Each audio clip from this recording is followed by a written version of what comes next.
Hey guys, make sure to subscribe and hit that notification bell to be updated every time I make a new video. Thanks, let's begin.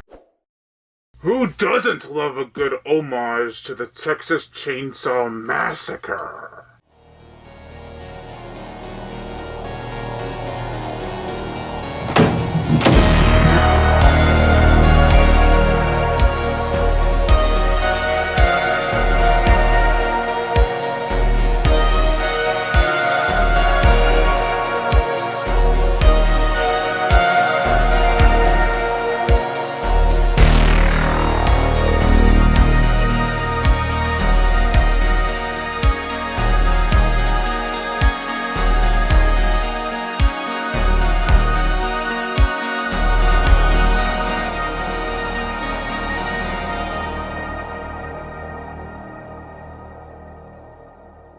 Bunnyman.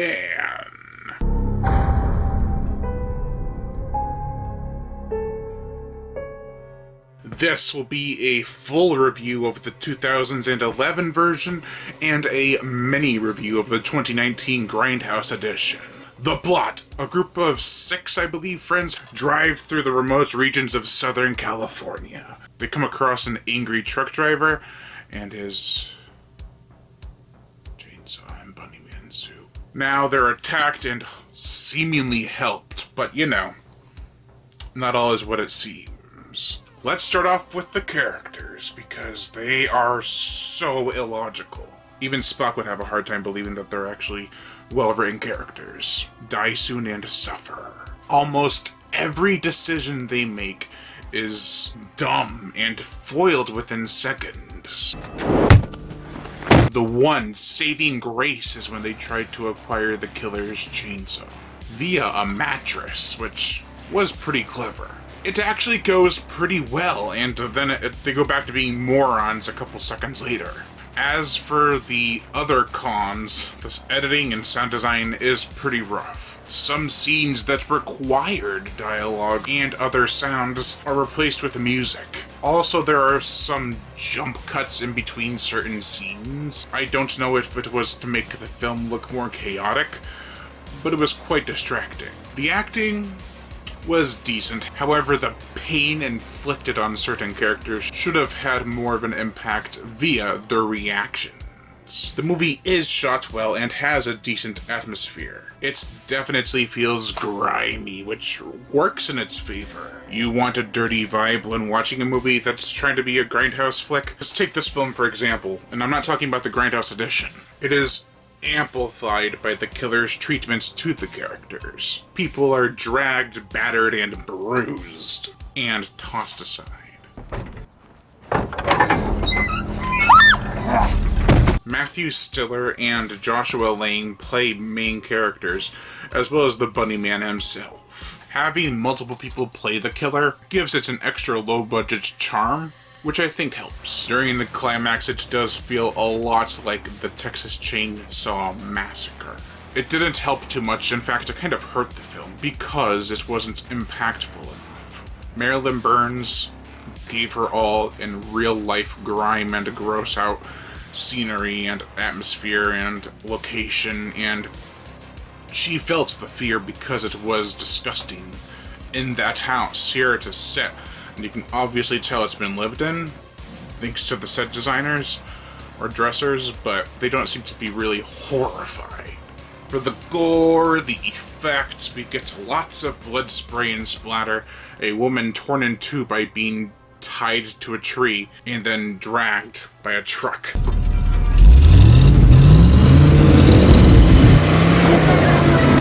There's not a ton of gore, but what there is does the job.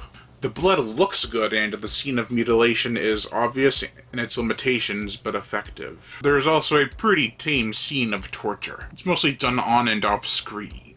You won't see the impact, but you will see the blood squirts. The motion picture soundtrack, like I said, the music overtakes some scenes. It would have been very annoying had the music sucked. It is soft, dark, and atmospheric. I really think it does enhance some scenes. Overall, not bad, not great. The film does have some decent aspects to it. However, it is hampered from being memorable by its dumb characters, poor editing, lack of insane gore, and misplaced music. Now, the Texas Chainsaw Massacre didn't have insane gore in it, but it relied heavily on great atmosphere and disturbingly realistic reactions to things. Neither of those this film has. If it does, it's the bare minimum. Before I go around like a record, let's rate this version. Overall, I give Bunnyman a 1 out of 5 for the original version. Now let's talk about the Grindhouse edition. It's really weird. Like, it tries to implement every 70s subgenre, like martial arts, kung fu, blaxploitation, etc.